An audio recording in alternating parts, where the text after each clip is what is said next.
bumi yang ditulis oleh tim editor Atlas dan Geografi pada tahun 2007, bumi terdiri dari beberapa lempeng yang bergerak sepanjang waktu. Pergerakan lempeng bumi yang terjadi secara tiba-tiba yang dapat menyebabkan terjadinya gempa bumi. Negara Indonesia menjadi wilayah yang rawan gempa bumi karena dilalui oleh jalur pertemuan tiga lempeng tektonik, yaitu lempeng Indo-Australia, lempeng Eurasia, dan lempeng Pasifik. Saya Desi Sabrina sebagai pemateri kedua akan melanjutkan materi. Dikutip dari buku yang 4 bencana geologi yang paling mematikan dan ditulis oleh Kartono Chandra, berdasarkan penyebab terjadinya gempa bumi dapat dikelompokkan menjadi 3 macam, yaitu gempa tektonik baru pertumbukan atau geseran lempeng bumi, gempa vulkanik, serta gempa longsor atau lengkuan. Yang pertama, gempa tektonik. Gempa tektonik dikenal sebagai gempa dislokasi yang terjadi akibat retakan atau patahan kulit bumi secara tiba-tiba. Energi batuan yang dilepas tiba-tiba akibat lepasnya tenggangan pada kulit bumi dapat menimbulkan energi yang merambat melintasi lapisan-lapisan kulit bumi. Yang kedua, gempa vulkanik. Gempa vulkanik dikenal sebagai gempa gunung api yang terjadi akibat adanya tekanan magma dalam suhu gunung api. Gempa ini dapat terjadi saat sebelum atau sesudah terjadinya letusan. Kekuatan gempa vulkanik memang umumnya rendah, tapi dapat memicu terjadinya bencana tanah longsor. Yang ketiga, gempa runtuhan atau longsoran. Gempa runtuhan atau longsoran terjadi akibat runtuhan atau tanah longsor yang bervolume besar. Kekuatan gempa runtuhan umumnya kecil dan hanya dapat dirasakan di sekitar lokasi kejadian. Gempa bumi menjadi fenomena yang penuh misteri karena sangat sulit diperkirakan. Adapun risiko yang ditimbulkan dari gempa bumi sangat dahsyat dan bahkan mematikan. Baik, saya Marcela Tude, saya sebagai pemateri ketiga akan melanjutkan materi. Parameter gempa bumi. Beberapa parameter dasar gempa bumi adalah sebagai berikut. Yang pertama, epicenter adalah pusat terjadinya gempa atau pergeseran lempeng atau tanah di dalam bumi. Yang kedua, epicenter adalah pusat titik yang ditunjukkan tepat berada di atas epicenter pada permukaan bumi. Yang ketiga, bedrock adalah tanah keras tempat mulai bekerjanya gaya gempa. Yang keempat, skala gempa adalah suatu ukuran kekuatan gempa yang dapat diukur dengan secara kuantitatif dan kualitatif. Pengukuran kekuatan gempa secara kuantitatif dilakukan pengukuran dengan skala Richter yang umumnya dikenal sebagai pengukuran magnitudo gempa bumi. Karakteristik gempa bumi.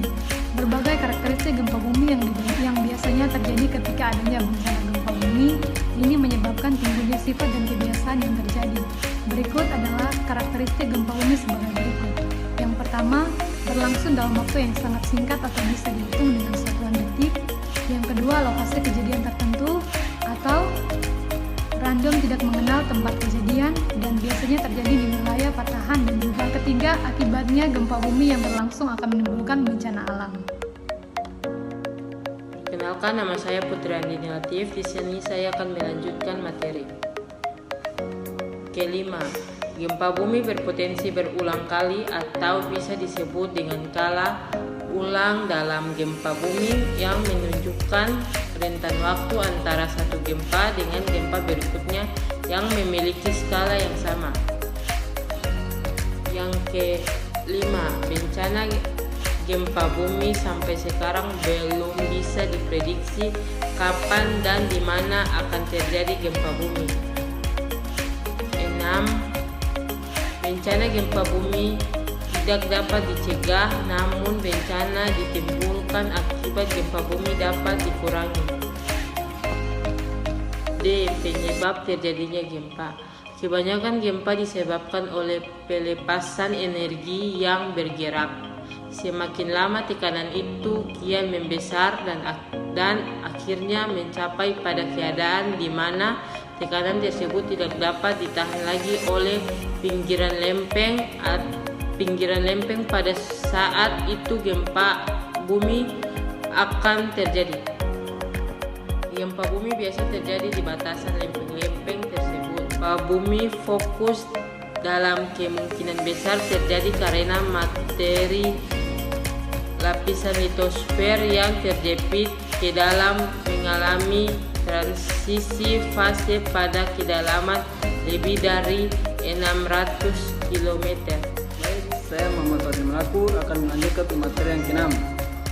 Beberapa gempa bumi lain juga dapat terjadi karena pergerakan magma di dalam gunung berapi.